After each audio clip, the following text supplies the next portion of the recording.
Hello everyone, let's continue with our episode's main core, prompts, and this time it's another scenery. So notice how the first line just comes out as a sun lounger. Now typically, I'll show a picture here. Typically, a sun lounger is the kind of beach chair that you use to lounge and view the stars.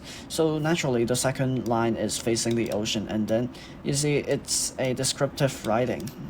And then, but the twist is on the fourth line. Yet I feel detached in any way possible. The smell of mosquito repellent breaks the scenery. These two lines do a very significant job because it indicates that it's not just a scenery, but in fact it's about something even more, perhaps emotions. Let's continue to look at it. Whenever life opposes a path to me, it almost seems certain. So you don't have any context here, so it might just seem random. Well, it is. So here we have another sentence on the next sentence which clarifies this. Stars seem scattered yet aligned. So alignment is a beautiful word because, as everything in our life does, alignment is doing just that. Yep, it now looks very weird, but it's aligned. Okay, so you can see that obviously I'm using stars as a metaphor. The star structure theory is that it's fixated, but most of us observing the stars wouldn't know that it's fixated unless some random nerd actually memorized that crap and decide to spoil everyone. So as you can see, after this you have Starscourge. Well, it's a direct callback to Elden Ring. If you haven't played it, it's a very good game. I actually played it for 400 hours or something. Yeah. Meteors, rocks pierce through the vivid skies, never given the standing ground. Here it's actually, let's count this as well. Stars count as floating even when it's grounded. Now, I want you to visualize this. If you see some stars on the background under some dark skies, you'd think it's very, very beautiful. But in fact, if you have a comet or just a flying thing just piercing through the horizon and then looking at it, then you'd see that the stars just suddenly became the background itself and it not the main scenery. That's what I did here. It's a forceful way to make you visualize the matter by introducing a new context. So you see here, the universe is magical, controlled by alignment, manipulative feelings. This line is very cool because it does two things at once. One is we make a conclusion to the first part of the story. The first part, yep. Controlled by alignment. Now you can see alignment is already fully contextualized, so you can directly call forward and understand this sentence immediately. Manipulative feelings. This is a new adjective and it's used to describe the metaphor, which is feelings here. Yet I feel detached in any way possible. It's, you see here, there's two sentences with the same. Now what is this about?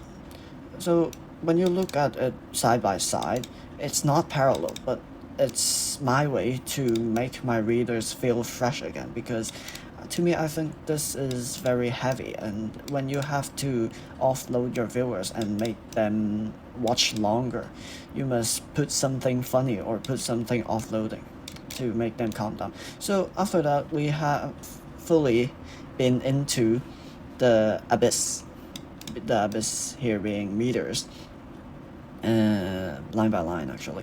Meters can only observe the stars in her divinity. Well, because meteors are falling, and when they fall, they are gonna crash at some point, but stars won't. So in that scenario, let's imagine the meteor suddenly has eyes, and then when it glances through the air in desperation, it just randomly sees stars floating, and like it's being a jerk. The stars are jerks. It's so, but here I find it ironic because, even if the meteors fall while watching the jerks laugh at them, you can see that it just leaves something. Like when the meteor eventually strikes into a planet or the stars even, it will make a dent. And that dent with the trail and even the meteorite is something to be memorable. And when I say memorable, I don't mean it's accomplished anything, but it's just beautiful. You know, when you find, like, if you find a brilliant move in chess, you'd like to frame it, but you can't. So, yeah. Again, here, linearity vanishes, giving hope to everyone. The system can be off-thrown, divinity can be off-thrown. Deeply inspiring, knowing its fate, crashing into oblivion, trailing everyone, and ever-extending trail. So, if you have seen like modern anime like Attack on Titan, which I personally haven't seen yet because I don't know.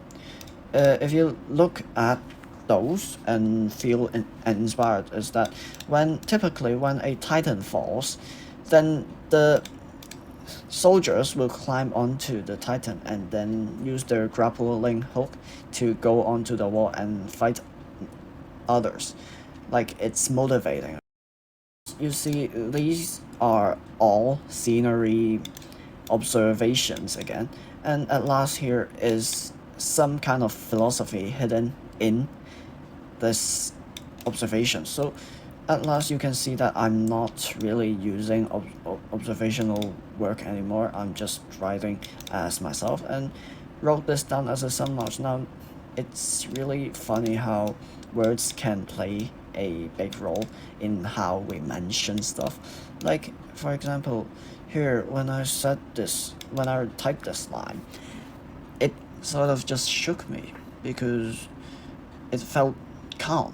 It just suited the entire poem. You can't just end the poem in like a motivated way or like a constantly in war way that make it very awkward, because you want to be beautiful. You don't want to just pull off a war crime and then drop a nuke to the viewers without actually fixing it.